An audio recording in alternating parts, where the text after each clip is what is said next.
কিন্তু এই যে মেয়ে, তুমি যে 8-10টা ছেলের সাথে জেনা করেছো, তোমার ইজ্জতের কি হবে? সম্পূর্ণ ভিডিওটি দেখুন এবং দয়া করে লাইক, কমেন্ট এবং চ্যানেলটি সাবস্ক্রাইব করে দিন। ধন্যবাদ। তোমার যে সতীত্ব তুমি নষ্ট করেছো, তুমি তো বিয়ের পর কোনো ঘরে গেলে সে হাজবেন্ডও বুঝতে পারবে তুমি আর সতী সাধী নও। তখন তোমার কি হবে?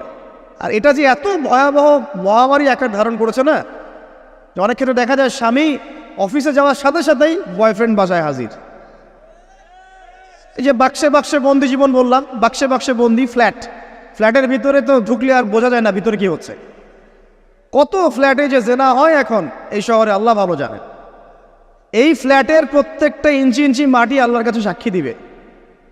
যেখানে যে মাটিতে বসে অবিবাহিত যুবক যুবতী জেনা করেছে আর বিবাহিত যুবক যুবতীরা এবং এই স্বামী স্ত্রীরা জেনা করেছে, এর ইঞ্চি ইঞ্চি মাটি আল্লাহর কাছে কথা বলবে। এর ইঞ্চি ইঞ্চি মাটি আল্লাহর সামনে কথা বলবে। ইয়াউমাইযিন তুহাদ্দিসু আখবারাহা, সেদিন তুহাদ্দিসু আখবারাহা, জমিন তার খবর বলবে আল্লাহর কাছে। জমিনের কোথায় কোন পাপ হয়েছে সব বলে দিবে। এই জমিনে এখানে দাঁড়িয়ে জেনা করেছে, ওইখানে দাঁড়িয়ে মদ খেয়েছে, ওইখানে কাউকে খুন করেছে, জমিন বলে দিবে। একটা কথা এখানে মাঝখানে বলে দেই, যারা অবিবাহিত যুবক যুবতী আছো, এই লেকচার তোমরা যারা শুনছো, তোমাদের মধ্যে কেউ যদি জেনা করে থাকো, অবিবাহিতর কথা বলছি, তোমাদের কাঁধের মধ্যে এখন 100 বেত্রাঘাতের শাস্তি ঝুলে আছে। সূরা নূরের 1 থেকে 3 নম্বর আয়াত পড়ে দেখবে, অবিবাহিত যুবক যুবতী যদি জেনা করে তাদের শাস্তি হচ্ছে 100 বেত্রাঘাত, তাও জনসমক্ষে, এবং এক বছরের জন্য নির্বাসন। এই বিধানগুলো যদি পৃথিবীর কোনো দেশেও না থাকে, আসমানে আছে। মরার সাথে সাথেই এই বিধান কার্যকর হবে ইনশাআল্লাহ। বাঁচার মধ্যে কি একটাই উপায় আছে। এই লেকচার কানে চলে গেছে, অনতিবিলম্বে অজু করবে। অজু করে খালেসভাবে রাতের শেষ রাতে জায়নামাজ বিছাবে।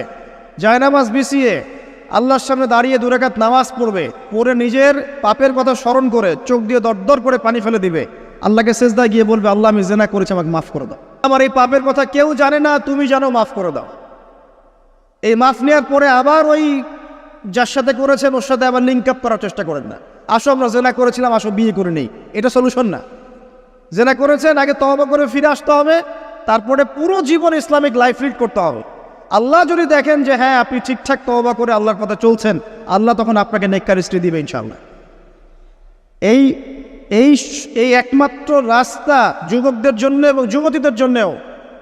যুবকরা না হলে পার পেয়ে যেতে পারে, কারণ একটা কথা সমাজে প্রচলিত আছে না, যে ছেলে মানুষের ইজ্জত তো সহজে যায় না, গোপন হয়ে গেছে, কেউ জানে না, আল্লাহ মাফ করে দিয়েছেন, সে হয়তো পার পেয়ে গেল। কিন্তু এই যে মেয়ে, তুমি যে 8-10টা ছেলের সাথে জেনা করেছো, তোমার ইজ্জতের কি হবে?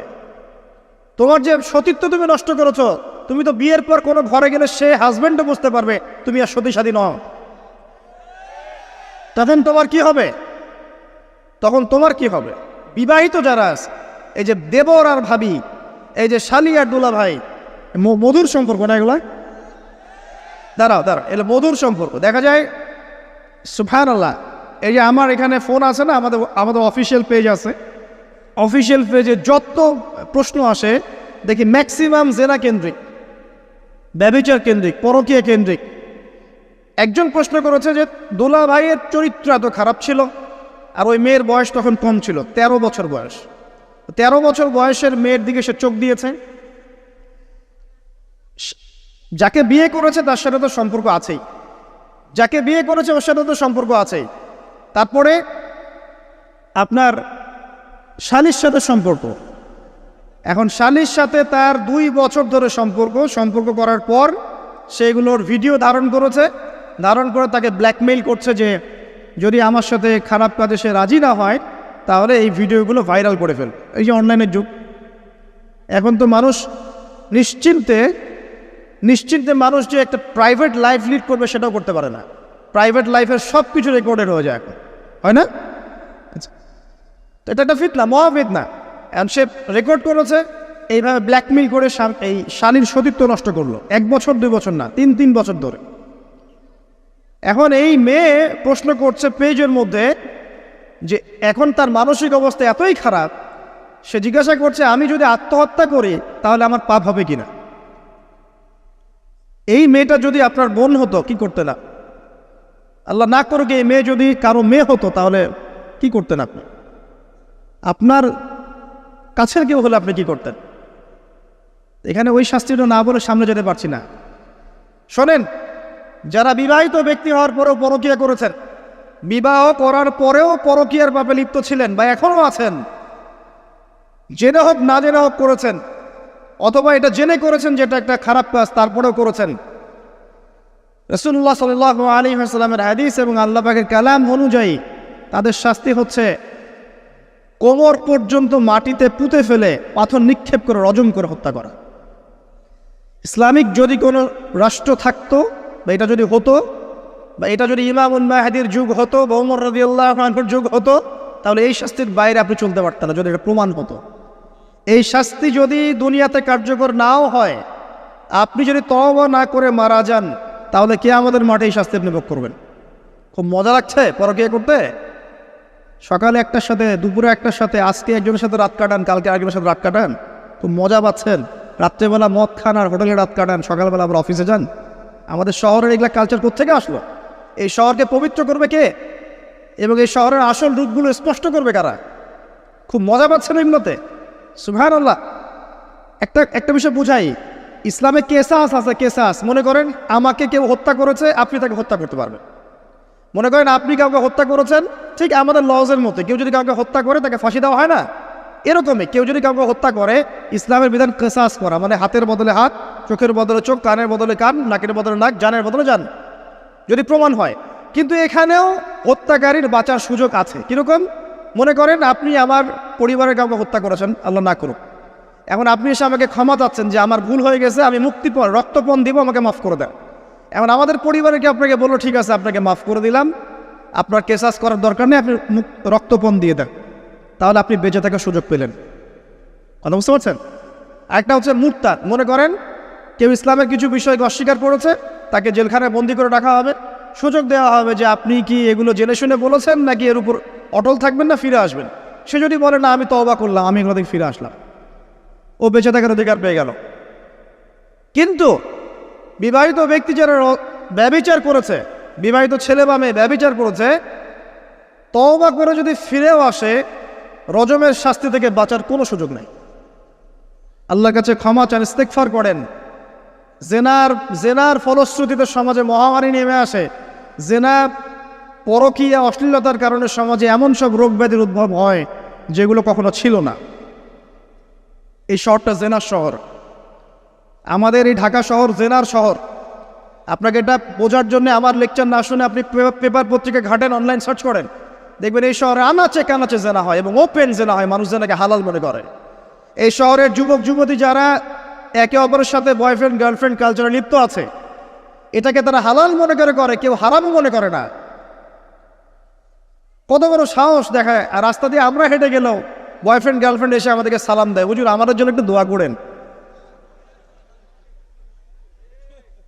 তো প্রত্যেকটা পার্কে পার্কে যাবেন, এই যে আপনাদের রেস্টুরেন্টগুলোতে যাবেন, দর্শনীয় যে স্পটগুলো সেখানে যাবেন, দেধার সে জেনা হচ্ছে, জেনা আর জেনা। আমি এই যুগের কথাই বলছি। নবী সাল্লাল্লাহু আলাইহি ওয়াসাল্লাম বলছেন, আমাদের নবী বলছেন, আমার উম্মতের একটা অংশ, সবাই না, আমার উম্মতের একটা অংশ অবশ্যই জেনাকে হালাল করে নেবে, অবশ্যই মদকে হালাল করে নেবে, মদ পান করবে কিন্তু মদের নাম অন্য দিবে, এবং তারা গান বাজনা বাদ্যযন্ত্র নর্তকীদেরকে হালাল মনে করে নিবে।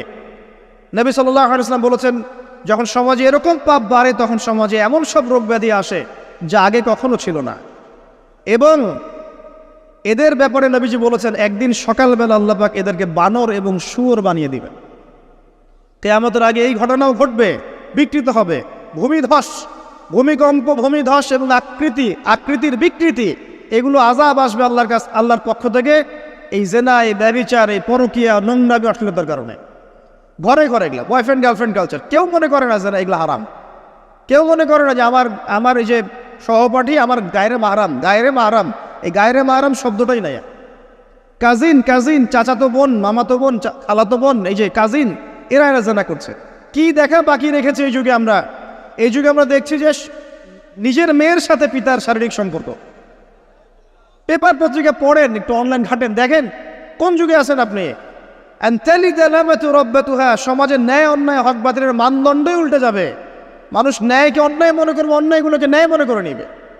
কোনো মানদণ্ড নাই, কোনো মানদণ্ড নেই। আমাদের শহরের এই অবস্থা, শান্তিতে কিভাবে ঘুমাবেন আপনি? নিশ্চিন্তে থাকবেন কিভাবে? কখন যে আল্লাহর গজব চলে আসে। কোরআনে একটা আয়াত আছে, যখন আল্লাহ পাকের গজব আসবে তখন শুধু জালেমদের উপর খাস করে আসবে না। আলেমদেরকে জিজ্ঞাসা করেন, আলেম ওলামাদেরকে জিজ্ঞাসা করেন, যখন আল্লাহর গজব আসবে জালেমদের উপরে শুধু খাসভাবে আসবে না, সবার উপরে আসবে। তা আমি খুব ভালো মানুষ, ওয়াজ করছি, নসিহত করছি, পার পেয়ে যাবো এমন ভাবার সুযোগই নাই। আপনাকে আপনার সাধ্য মতো অন্যায়ের প্রতিবাদ করার চেষ্টা করতে হবে। লাতা'মুরুন্না বিল মা'রুফ, নবীজি বলছেন অবশ্যই তোমরা সৎ কাজের আদেশ করো। ওয়ালা তানহাউন্না আনিল মুনকার, অবশ্যই অসৎ কাজে নিষেধ করো। আও লা ইউশিকান্নাল্লাহু আন ইয়াবআসা আলাইকুম ইকাবাম মিন, অন্যথায় আমি আশঙ্কা করি তোমাদের উপর আল্লাহর পক্ষ থেকে বিশাল গজব আসবে। সুম্মা তাদউনাহু, এরপর তোমরা সবাই আল্লাহর কাছে দোয়া করবে, আল্লাহ গজব সরিয়ে দাও, সরিয়ে দাও। লা ইউস্তাজাবু দুআকুম, তোমাদের দোয়া কবুল করা হবে না। নবী সাল্লাল্লাহু আলাইহি ওয়াসাল্লাম বলছে, মান রাআ মিনকুম মুনকারান, তোমাদের মধ্যে যে কেউ হুএভার হি ইজ, যে কেউ যদি কোনো মুনকার, নোংরা গর্হিত কোনো কাজ দেখে, তাহলে যেন ফাল ইউগাইয়ির বিয়াদিহি, তার সামর্থ্য থাকলে হাত দিয়ে যেন ঠেকায়। সামর্থ্য থাকলে হাত দিয়ে যেন ঠেকায়। যাদেরকে আল্লাহ পাক হাত দিয়ে ঠেকানোর ক্ষমতা দিয়েছেন তাদেরকে আল্লাহ জিজ্ঞাসাবাদ করবেন, কেন ঠেকালে না তুমি? জেনার লাইসেন্স দিলে কেন? মদের লাইসেন্স দিচ্ছ কেন? ঠেকালে না কেন তুমি? অন্যায় কাজকে ঠেকালে না কেন? যদি তুমি না পারো, ওয়াইল্লাম ইয়াস্তাতি, যদি সে না পারে, তাহলে ফাল ইউগাইয়ির বিলিসানি, তাহলে যেন মুখ দিয়ে সেটা প্রতিবাদ করে। এই যে মুখ দিয়ে প্রতিবাদ করার ক্ষমতা আলেম ওলামার আছে, যাদের হাতের ক্ষমতা নেই, মুখের ক্ষমতা আছে। সেটাও যদি না পারে, ওয়াইল্লাম ইয়াস্তাতি, সেটাতেও যদি সে সক্ষম না হয়, ফাবিকলবি, তাহলে যেন অন্তর দিয়ে ঘৃণাটা পর্যন্ত করে। ওয়াবিযালিকা আদআফুল ঈমান, এটা হচ্ছে ঈমানের সবচেয়ে নিকৃষ্ট একটা অবস্থা, সর্বনিম্ন অবস্থা। এর নিচে ঈমানের কোনো অবস্থাই নাই। তার মানে অন্যায় দেখে আমাদের যাদের মনে কোনো ফিলিংসই কাজ করছে না, তার মানে আমাদের ঈমান নাই আসলে। সহজ কথা, ঈমানের সেই তেজ নাই আমাদের মধ্যে। আসুন, একটা ব্যাখ্যা এটাও হতে পারে সমাজে ন্যায় অন্যায় হক বাতিলের মানদণ্ড উল্টে যাবে। একটা জায়গায় যাচ্ছি, তার আগে একটা কথা বলতে ভুলে গিয়েছিলাম।